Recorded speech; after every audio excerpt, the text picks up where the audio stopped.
दोस्तों, मशीन्स ने दुनिया बदल दी है। अगर आप गौर करोगे तो आप पाओगे हमारी रोजमर्रा की जिंदगी में इस्तेमाल होने वाली लगभग सारी चीजें, फिर चाहे वो टूथब्रश हो या हमारे जेब में खनखनाते सिक्के, ये सभी बड़ी बड़ी फैक्ट्रीज में मशीन्स की मदद से बनाए जाते हैं। ऐसे में मन में ये सवाल उठता है कि ये सारी चीजें आखिर फैक्ट्री में बनती कैसे होंगी। आज हम आपके इन्हीं सवालों का जवाब देने की कोशिश करेंगे और आपको मशीन्स में बनने वाली इन कमाल की चीजों का बनने का पूरा प्रोसेस दिखाएंगे, जो शायद आपने पहले कभी नहीं देखा होगा। तो इस वीडियो को बिल्कुल भी स्किप मत करना। नमस्कार और स्वागत है आपका द मिस्टिकल लैंड पर।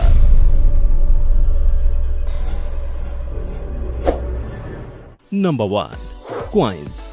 दोस्तों, हम सब पैसे का महत्व तो जानते हैं, लेकिन ये पैसा कैसे बनता है वो शायद ही कोई जानता होगा। आज हम देखेंगे इन सिक्कों को फैक्ट्री में कैसे बनाया जाता है। लिए चलते हैं आपको सिक्के बनाने की एक फैक्ट्री में। सिक्के बनाने के लिए सबसे पहले मशीन के अंदर एक खास तरह का मेटल को 700 डिग्री सेल्सियस पर पिघलाया जाता है।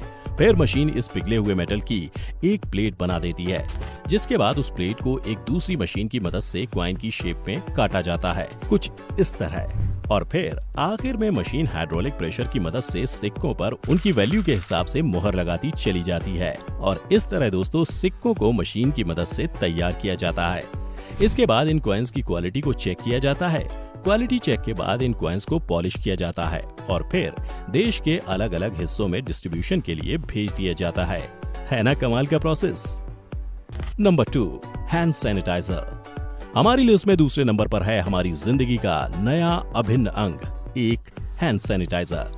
दोस्तों, कोरोना महामारी से बचने के लिए इस्तेमाल किए जाने वाले सैनिटाइजर आज हर घर में पाए जाते हैं। लेकिन क्या आप जानते हैं कि ये छोटी सी दिखने वाली बोतल बनती कैसे है? दोस्तों, जब भी हम सैनिटाइजर का इस्तेमाल करते हैं तो चिकनाहट का अनुभव होता है और साथ ही हाथों में ठंडा महसूस होता है। इसका कारण है इसमें मौजूद इंग्रेडिएंट्स। दरअसल सैनिटाइजर को बनाने में 3 मेन इंग्रेडिएंट्स लगते हैं: आइसोप्रोपिल अल्कोहल, एलोवेरा जेल और कोई एसेंशियल ऑयल। कई वेरिएंट्स में डिस्टिल्ड वाटर, ग्लिसरीन, कार्बोपूल जैसे इंग्रेडिएंट्स भी इसमें मिलाए जाते हैं, लेकिन इसका 99% पार्ट अल्कोहल ही होता है और इसी के असर से सारे बैक्टीरिया मरते हैं। सैनिटाइजर को बनाने के लिए सबसे पहले एक बड़े से कंटेनर में आइसोप्रोपिल अल्कोहल और बाकी कुछ इंग्रेडिएंट्स को डाला जाता है। फिर मशीन की मदद से सभी को अच्छी तरह मिलाया जाता है। फिर आखिर में एलोवेरा जेल मिलाकर इस लिक्विड सैनिटाइजर को जेली जैसा बनाया जाता है। इसके बाद एक पाइप की मदद से बनाए गए इस जेल को दूसरी मशीन में भेजा जाता है, जहां वो मशीन जेल को बोतल में भरती है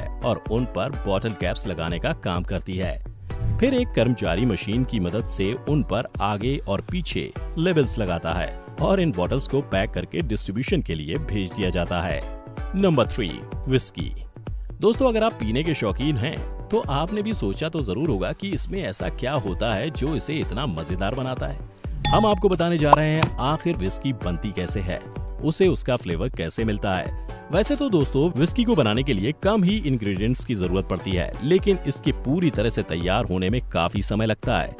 विस्की बनाने के लिए सबसे जरूरी इंग्रेडिएंट है बार्ले, यानी कि जौ।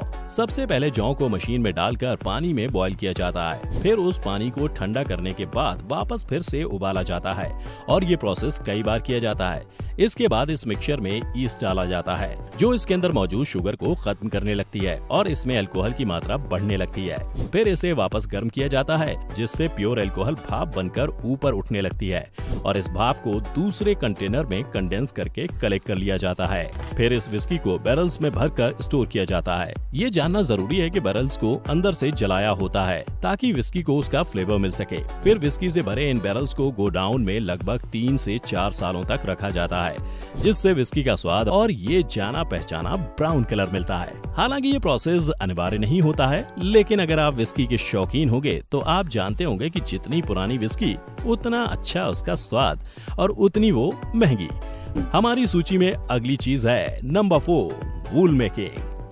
दोस्तों, हम सबने शीप वूल मेकिंग प्रोसेस के बारे में तो बचपन में पढ़ा ही होगा, लेकिन शायद हमने वूल बनने की पूरी प्रोसेस कभी नहीं देखी होगी। इंडस्ट्रियल स्केल पे प्रोडक्शन के लिए वूल कंपनीज इन भेड़ों को पालती हैं और उनके शरीर पर बालों के उगने के बाद कुछ इस तरह ट्रिमर की मदद से ये ऊन उतारी जाती है। इसके बाद सारे वूल को एक जगह इकट्ठा करके उनकी ग्रेडिंग की जाती है और फिर एक कंप्रेसिंग मशीन की मदद से ऊन के इन रेशों को आपस में पैक कर दिया जाता है। मिल में इन वूल्स को ले जाकर एक बॉयलर में डाला जाता है, जिससे उस ऊन को अपना रंग मिलता है। उसके बाद वूल को ब्लेंडिंग मशीन में डाला जाता है, जहां इसके फाइन पार्टिकल्स बन जाते हैं। फिर इसे कार्डिंग प्रोसेस के लिए भेज दिया जाता है। इसमें मशीन इन ऊन को हल्के धागों की शक्ल देकर उनका रोल बनाती है और फिर एक दूसरी मशीन की मदद से उसके धागे बनाए जाते हैं। फिर उसके बाद धागों की वीविंग की जाती है।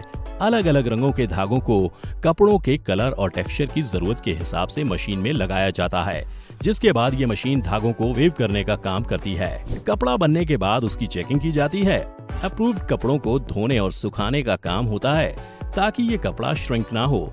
इतने लंबे प्रोसेस के बाद इसका फाइनल इंस्पेक्शन किया जाता है और एंड में उसका पैकेजिंग होता है और उसे मार्केट में बेचने के लिए भेज दिया जाता है। Number 5, cigarettes. चलिए देखते हैं कि एक सिगरेट को फैक्ट्री में कैसे मैन्युफैक्चर किया जाता है। हम सब ये तो जानते ही हैं कि सिगरेट बनाने के लिए सबसे पहले जरूरी है टोबैको। इसलिए टोबैको लीव्स को उगाया जाता है और फिर उसे कट करके 4 से 8 हफ्तों तक सुखाया जाता है, कभी नेचुरल तो कभी आर्टिफिशियल हीट का इस्तेमाल करके। इसके बाद कलर, साइज और क्वालिटी के बेसिस पर उसे सॉर्ट करके सिगरेट बनाने वाली फैक्ट्रीज में भेजा जाता है। एक और ड्राइंग प्रोसेस से गुजरने के बाद तंबाकू को बैरल्स में सील करके 1 से 3 साल तक के लिए रखा जाता है, जिससे उसकी खुशबू और फ्लेवर एनहांस हो सके। इस प्रोसेस के पूरा होने के बाद टोबैको लीव्स को थोड़ा मॉइस्ट किया जाता है और फिर मशीन्स में डालकर श्रेड किया जाता है। दोस्तों, सिगरेट बनाने के लिए एक स्पेशल रोलिंग पेपर का इस्तेमाल किया जाता है। मशीन इस पेपर का रोल बनाकर इसमें टोबैको को भरती जाती है और साथ वाली मशीन इस पेपर रोल को सिगरेट के साइज में काटती जाती है और अंत में इन सिगरेट्स पर फिल्टर लगाकर उसे तैयार किया जाता है। दोस्तों, आपको ताज्जुब होगा ये जानकर कि एक मशीन एवरेज 25 से 30 सिगरेट तो हर 1 सेकंड में बनाती है। सिगरेट बनने के बाद फाइनल स्टेप होता है पैकेजिंग। बॉक्स में सिगरेट भरकर उसे फिर डिस्ट्रीब्यूशन के लिए अलग अलग जगह भेज दिया जाता है।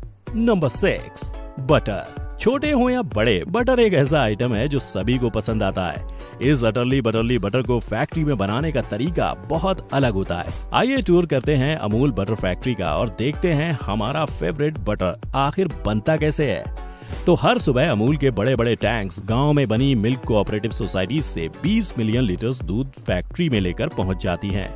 यहाँ दूध की जांच की जाती है और क्वालिटी अश्योर करने के बाद इस दूध को स्टोरेज सिलोज में पंप कर दिया जाता है। अब इस दूध में मौजूद बैक्टीरिया को मारने के लिए पाश्चराइजेशन प्रोसेस किया जाता है और फिर क्रीम दूध से अलग कर ली जाती है। इसके बाद दूध तो पैकेट में पैक होकर आपके घर तक के सफर पर निकल जाता है, लेकिन मक्खन बनने में अभी टाइम है।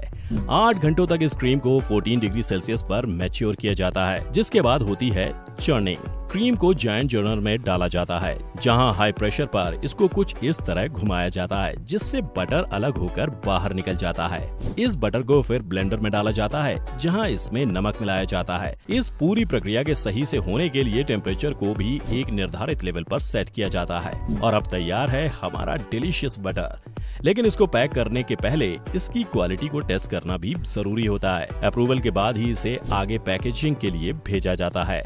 यहाँ एक मशीन कुछ इस तरह बटर पेपर को बिछाती जाती है और बटर को रेक्टेंगल शेप में काट कर बटर पेपर में बंद कर दिया जाता है और तैयार हो जाता है हर खाने की शान yummy Amul butter. Number 7, bangles. दोस्तों, चूड़ियां दिखने में जितनी सुंदर होती हैं, उतना ही खतरों से भरा होता है इनको बनाने का प्रोसेस।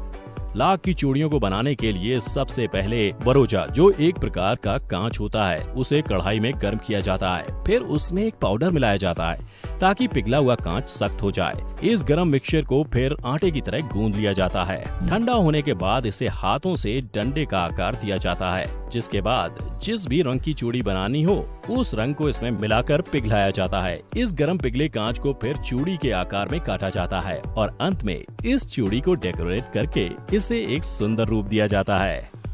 Number 8, fish. दोस्तों, आप में से कई लोगों को मछली खाना पसंद होगा, लेकिन क्या आप इसके पकड़ने से प्रोसेस होकर हमारी सुपरमार्केट तक पहुंचने तक के सफर के बारे में कुछ जानते हैं? नहीं? तो आइए जानते हैं इस वीडियो में। ये देखने से पहले जल्दी से हमारी इस वीडियो को एक लाइक जरूर कर दें। हमें अपना सपोर्ट दीजिए ताकि हम और भी ऐसी वीडियोस आपके लिए बनाकर लगातार लाते रहें। खैर, नाव पर मछलियों को समुद्र से पकड़ने के बाद उन्हें इनकी साइज और टाइप के हिसाब से अलग करके इन मछलियों को बर्फ से भरे कंटेनर्स में भरा जाता है। फिर इन्हें फैक्ट्रीज में पहुंचाया जाता है, जहां मशीन इनके सिर को काट देती है। फिर सारी मछलियां कन्वेयर बेल्ट से पानी में जाती हैं, जहां ये पूरी तरीके से धुलकर साफ की जाती हैं। उसके बाद इन मछलियों को दूसरे कन्वेयर बेल्ट पे डाला जाता है, जहां मशीन पर लगे 2 ब्लेड्स इन्हें 2 हिस्सों में काट देते हैं। फिर से पानी में धुलकर ये बाहर आती हैं, जिसके बाद कांटों को हाथों से निकाला जाता है। फिर वापस इनको मशीन में डाला जाता है और इनका वजन किया जाता है। आखिर में फाइनल प्रोडक्ट को पैकेजिंग के लिए भेजा जाता है। था ना मछली का ये सफर रोमांचक। दोस्तों, उम्मीद है हमारी ये वीडियो आपको पसंद आई होगी। अगर आप इसका पार्ट 2 चाहते हैं तो हमें कमेंट में लिखकर जरूर बताएं। हम आपके लिए और भी ऐसी अमेजिंग वीडियोस लेकर आते रहेंगे। तो जल्दी से घंटी दबा दीजिए ताकि आपको हमारी आने वाली हर वीडियो की नोटिफिकेशन मिल सके। और पहली बार वीडियो देखने वाले सब्सक्राइब बटन को दबाकर हमें सब्सक्राइब कर सकते हैं। आज के लिए फिलहाल इतना ही। इसी के साथ हमें दीजिए इजाजत। आपका बहुत बहुत शुक्रिया।